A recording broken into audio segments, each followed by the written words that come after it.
Hey, what's up guys? Welcome back.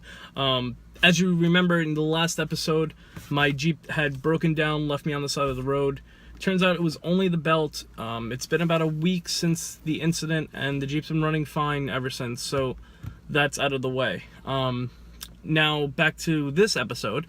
If you remembered in an earlier episode, I started taking apart my sPod and I want to put a digital air gauge in there. Turns out that the frame of the sPod that I have is for the original version that came with the mechanical air gauge. It was not the right size hole for the digital gauge. I contacted sPod, they're really nice about it, and I ordered the correct housing that will fit the digital air gauge now.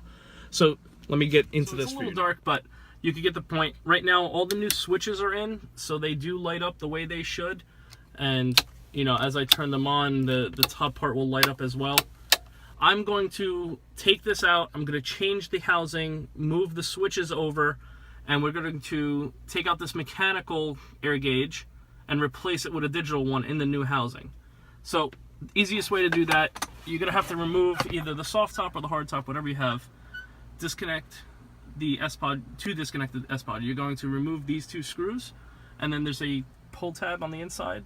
I'll show you. Okay, so as you can see with the top removed, you can see a little bit better from that angle. All you're gonna have to do to remove the sPod, you take these two screws right here and you remove them.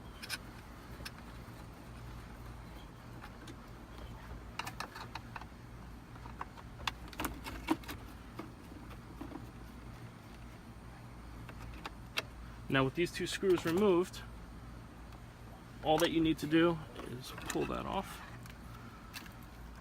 disconnect this right here, these two. That's it. That's it. It's all disconnected now, ready to go. Let's go into the workbench and we'll play around with this. So now we have this out. We still have our air zenith gauge, the same one, and this is the new box from sPod, which he sent me. And this is the newer frame with the larger diameter hole drilled for that air gauge. So a little side-by-side comparison here. You do see that the hole is a little bit bigger. Also, the push button for the illumination is now dead center versus right on the bottom. I kind of like that better. Okay, for anyone following at home, you know, if you want to pause the video here, if it ensures that it looks the same way as yours, you can pause the video or take a picture like I did of all the wiring so that you get a good idea of how it's supposed to look when you're done.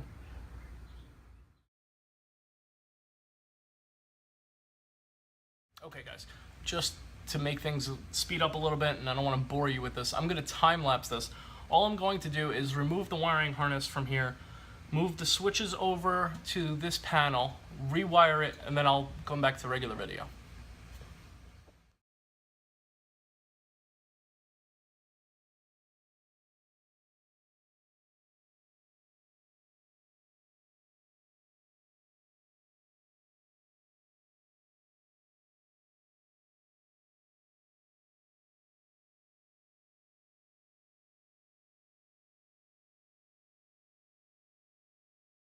Okay guys, so we're back. I rewired this and it looks hectic, but once you pull off the whole wiring harness, you'll notice that there's 3 strands and they all follow the same route. Like one strand will stay lower, one is fit perfectly to hit the middle, and then the top layer has these Tiffany blue, teal colors and a red.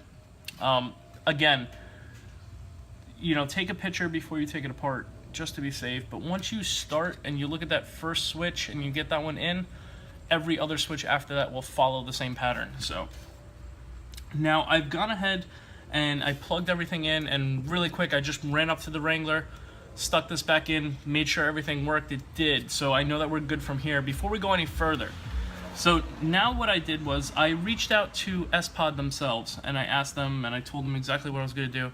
And what I want to do is having the Air Zenith digital gauge, it also has a voltmeter in it. And I told them rather than hardwire it somewhere to a battery and constantly be on, I want to wire it to your switch here. Let me see if I can get that. This one right here that controls the backlighting. And they sent me over a diagram specifically for the Air Zenith, so I can't take credit for this. They told me which wires to tap into. And let me see if I get this here. So I'm not sure if that's going to show up, but on your first switch, the one corresponding with the little push button for the backlighting, can you see that? No, you can't. Let me change the camera angle, get right back. Okay, much better. With the help of my handy dandy Sharpie, I figured this out here. All right, really quick. So your first button, first rocker, and you have your backlighting button, right? Flip it over. Go right here. There you go. Okay. So these two wires right here come off of your button for the backlighting. One goes to the middle right here. One is going to go to the top up here. I've marked which ones are what. The top one with the two silver marks on the line is your positive. This is going to be the positive wire taps into this line for the air gauge. The one right here with a single silver dot that I made is in the middle of the rocker switch. That is your negative. So now what I'm going to do is I'm going to take the air zenith gauge right here. Sorry. I can't wait to see what it looks like lit up, but we're going to fit it in just like that. I'm sorry, the camera's a little close. We're going to fit it in, mount it, and then I'm going to use some vampire clips and tap right into these two right here. So once again, this is your negative. The one with two dots, which is the top left, if you're looking at it from the back, is your positive. Be right back. Hey, that angle doesn't work too bad. Okay, so now we're here. Vampire clips, have the gauge, and I have to get all the mounting hardware from the gauge. Again, for those of you just tuning in, this is the Air Zenith AZ22K. Let me see if I can get that on camera for you. Right there, is that backwards? I hope it's not backwards. It's gonna be backwards. I'll post it in the link in the description below. I'll link to it where I bought it. This you don't need.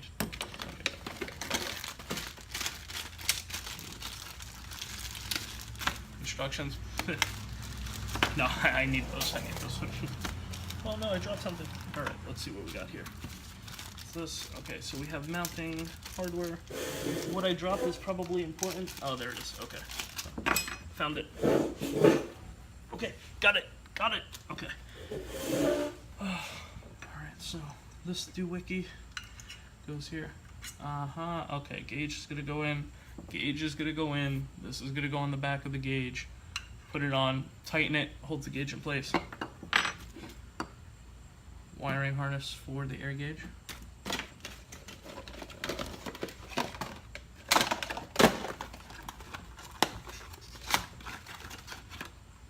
Okay, this will come in later.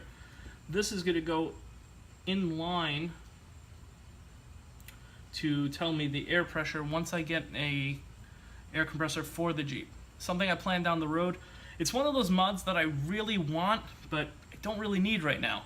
I have electronic lockers with the Rubicon, and I don't really have to air down that often. And when I do, I don't go that crazy. But it is something I do want down the road, maybe air horns, maybe...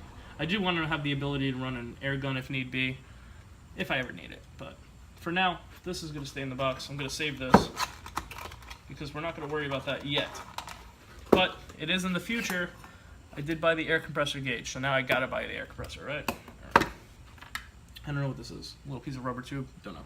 Don't need that. Okay. So, let's take this. Okay, so it has these extension nuts, it looks like. So I'm going to take those, screw them on there. Okay, so that's what it is. I guess depending on where you're mounting the air gauge itself, these will come in handy. Can you see? Now I added that one to the end. Let's do the same thing on the other side. Let's do this. That sounds good. Okay, now what about... Now... This is the wiring harness for the air gauge.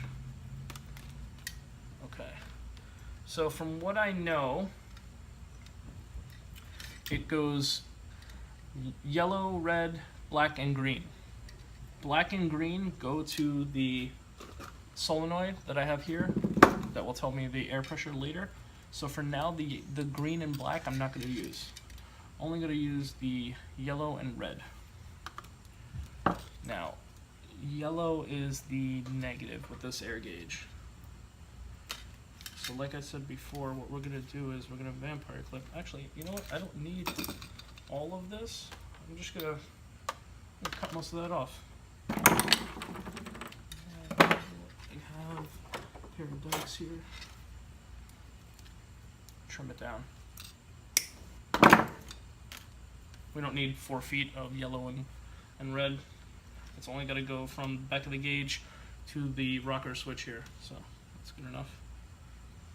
Let me try to change the angle, get you a little bit closer. Okay guys, so I gave you a little bit of a better angle. Again, the wire with the single stripe is going to be the negative. I just use these regular, they're called tap splices. I call them vampire clips. Basically you slide both wires through, you crimp this down, that piece of metal slices into both wires and keeps them together. So here we are. So you get a better view of it. Again, the middle plug that has the black wire going to the light. I mean, any of the middle ones I assumed would work, but I'm going to go right to the source where that switch plugs into. I'm going to take that, try to get my fingers out of the view of the camera, put that one in like this. So now you have both of them inside of that chamber, and I'm just going to crimp it down, and hopefully it'll grab both wires and make them one. Let's see. It looks like it was going right through. Okay. Hold on. Give me 1 second. There we go. That went through. That one's in, so I just wiggle it just to make sure that it went through. I'll give it one more squeeze here. Okay. So that's pretty solid.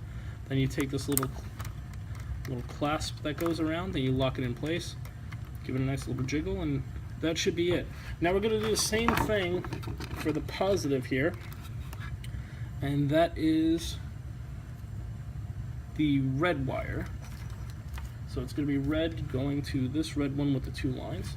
And again, I'll just show you really quick. You get the vampire clip and you put it in there just like this, and it won't take up that much space inside of the sPod.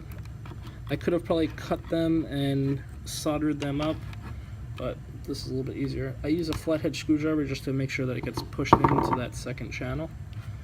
And we're going to take the red wire now, and we're going to put it inside here. Just making sure you can see. There's that. That's going to be in. Okay. Come in with. Sorry, I didn't just move the camera on you, but can you see that? I just want to. If you never did this before, don't be intimidated. It's very easy. Just want to make sure that goes in all the way. There it goes. Okay. And you'll know you're in all the way. Oops, sorry, there you go. You'll know you're in all the way when that metal piece starts to poke through the bottom. That's a good way of knowing. I always give the wires a little tug to make sure they're not going anywhere. We're going to clip them in, and it looks like we should be home free at this point, but never say never, right? So that's the back of the harness, and now we're going to mount the air gauge through. I'll show you how to do that now. Okay, that angle should work. All right, so now we're going to, remember how we put the extensions on the back of the air gauge? We're going to unscrew the nut and washer that's on the back of that. Now, perfect world, we're almost done here, but never say never. Anything with my Jeep usually comes with some kind of surprise, but we'll see. So I'm just going to take these off. Okay. Now, there is a little clear coating on the front of the gauge. I'm not going to take that off till the very end because I don't want to scratch it. So, let me do this so you can see. So the gauge goes like that, and that's what it's going to look like. I'm going to hold that in place. Now, mind the wires. It came with this little gold piece that will fit in between here. Let me see. Hopefully you can see that. I just want to get it in between the wires so I don't pull anything. That's all that, that's fine. Put that in. That side is on. Come on. Other side. Okay, both sides are in. Now I guess it's just a matter of making sure it's straight. And we're going to put the washer on. Washer and washer. And we can put these little nuts back on it. Now I don't think that they have to be, you know, torqued down like crazy. So all I'm going to do is just finger tight on them. Shouldn't move once it's in there, but that's good enough. This one here. That's all that. Lastly, what I'm going to do is take the end of the harness with the plug, and it is going to plug directly into the back of the gauge. Now that should be it. We should be fine. What I'm going to do is I will tuck these wires in a little bit. I'm going to zip tie the extra ones because right now I'm not going to be using them. Once I do use them, these will run to that solenoid and give me the air pressure. Is that straight? It's just about straight. But now, I mean, we could just turn from the back and get it perfect. That looks good. Let's go to the Jeep. I'm gonna plug the harness in, give it some power, and see what happens. Okay, so never speak too soon. I plugged the sPod back in. That is the original air hose, by the way. I was planning on using that to fish the wires through. So back to the install here. Connected the sPod back, got the air gauge in. It still has that clear cover on it until I'm completely done. So let's push the button. And it's hard to see right now because the light's on, but all the lower backlighting is working, but the gauge is not coming on. I hit the buttons, and yeah, the switch is working, so that's fine. I couldn't figure it out for a second as to why it wasn't turning on, and I realized when I grabbed the instructions, the negative and the green wire both go to the solenoid, so it needs a negative in order to power on. What I'm going to do is I will run a black wire down, and there are some negatives down there that I'll hook into, and this should work fine. Okay guys, I thought all was lost. I couldn't figure it out why it wasn't turning on. Then I realized by looking in the instructions that it needs to have a ground wire in order to get power to it.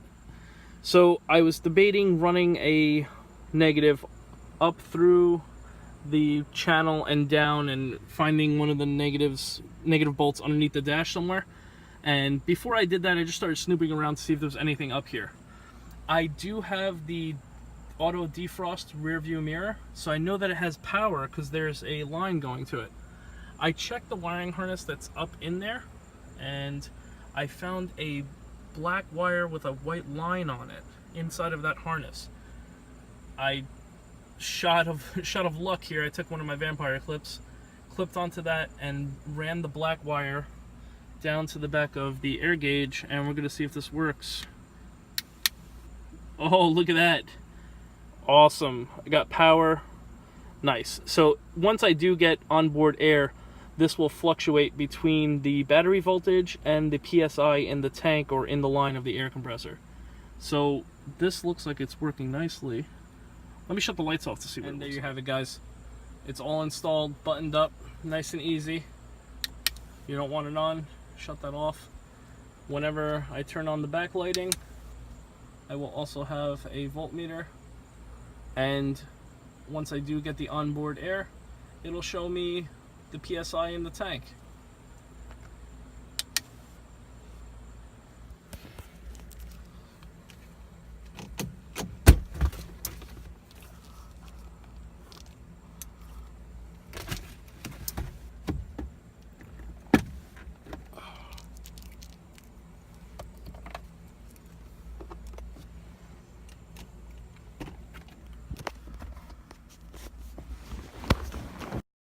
Okay, really quick, I just wanted to show you with the vehicle on. As you can see, it is 9:22, South Florida weather, 93 degrees.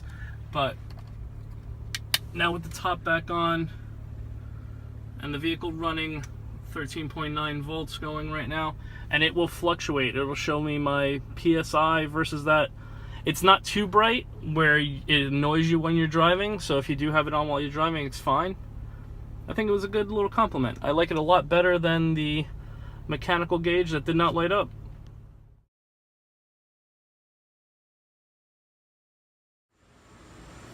Okay guys, wow, late night. Finished a little later than what I thought I would, but I really hope you enjoyed the video. If this is something that you were debating doing, it's really simple. It looked like it was a lot harder than it was. Hopefully the video showed you that. Don't be afraid, get out there, have fun with it.